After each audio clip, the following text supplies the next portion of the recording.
A Brief Life of William Shakespeare by E. Nesbit.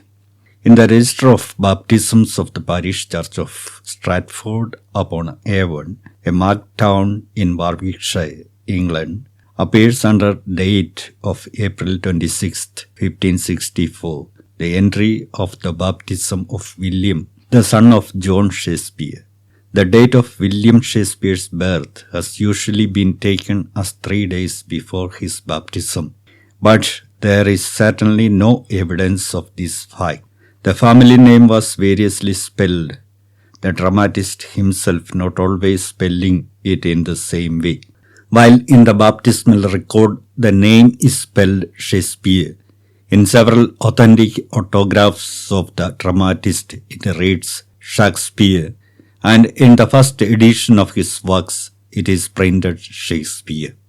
Halliwell tells us that there are not less than 34 ways in which the various members of the Shakespeare family wrote the name, and in the Council Book of the Corporation of Stratford, where it is introduced 166 times during the period that the dramatist's father was a member of the municipal body.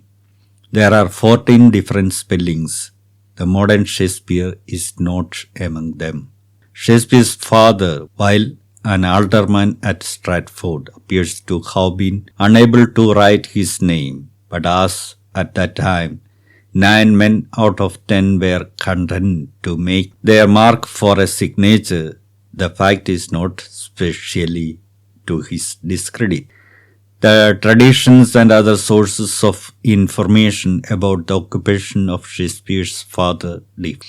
He is described as a butcher, a wool stapler, and a glover, and it is not impossible that he may have been all of these simultaneously or at different times, or that if he could not properly be called any one of them, the nature of his occupation was such as to make it easy to understand how the various traditions sprang up.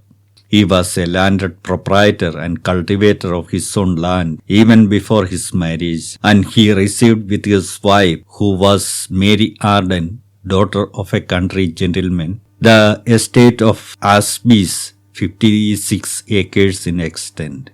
William was the third child. The 2 older than he were daughters, and both probably died in infancy.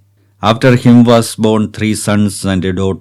For 10 or 12 years at least after Shakespeare's birth, his father continued to be in easy circumstances. In the year 1568, he was the High Bailiff or Chief Magistrate of Stratford, and for many years afterwards, he held the position of alderman as he had done for 3 years before.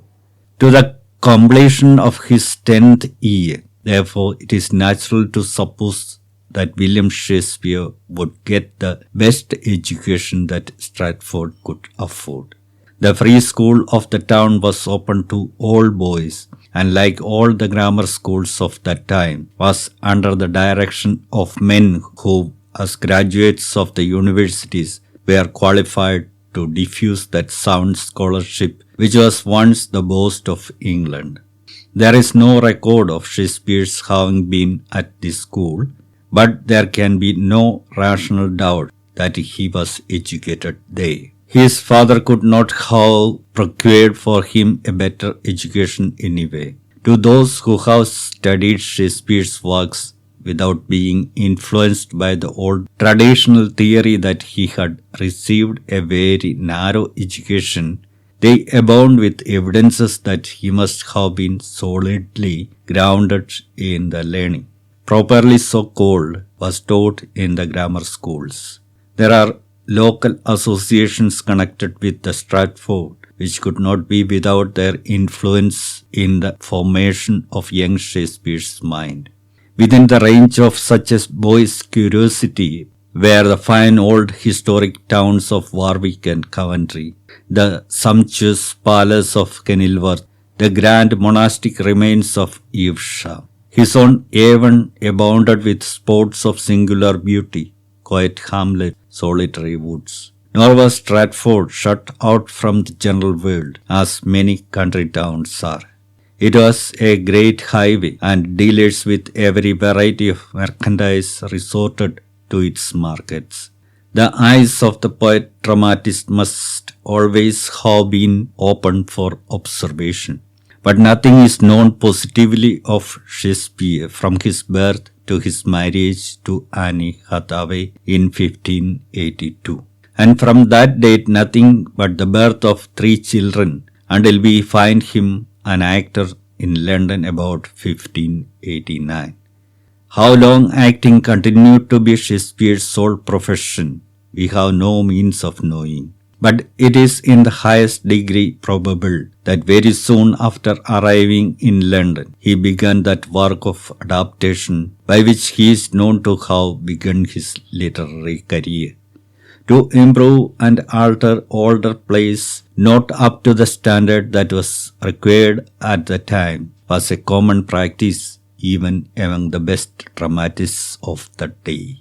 And Shakespeare's abilities would speedily mark him out as eminently fitted for this kind of work.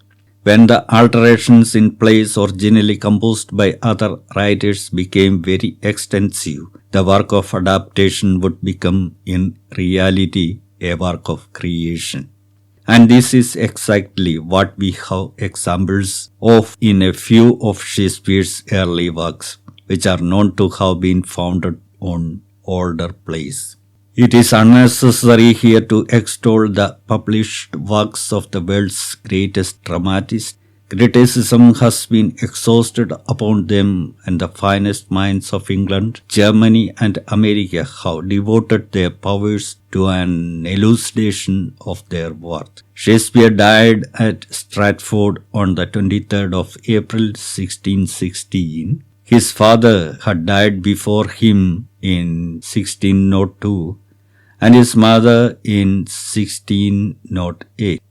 His wife survived him till August 1623.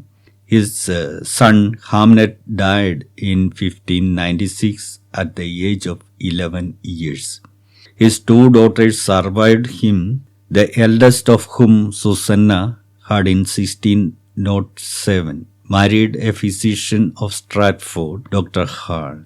The only issue of this marriage, a daughter named Elizabeth, born in 1608, married first Thomas Nesbit and afterwards Sir John Barnard, but left no children by either marriage.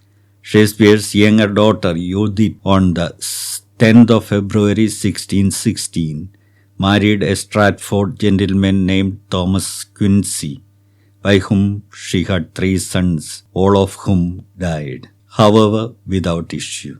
There are thus no direct descendants of Shakespeare. Shakespeare's fellow actors, fellow dramatists, and those who knew him in other ways agree in expressing not only admiration of his genius, but their respect and love for the man. Ben Jonson said, "I love the man and do honor his memory on this side idolatry as much as any." He was indeed honest and of an open and free nature. He was buried on the 2nd day after his death on the north side of the chancel of Stratford Church. Over his grave there is a flat stone with this inscription, said to have been written by himself: "Good friend, for Jesus' sake forbear to dig the dust enclosed here. Blessed be ye man who spares these stones, and cursed be he who moves my bones." Good friend, for Jesus' sake forbear to dig the dust enclosed here. Blessed be the man that spares these stones, and cursed be he that moves my bones.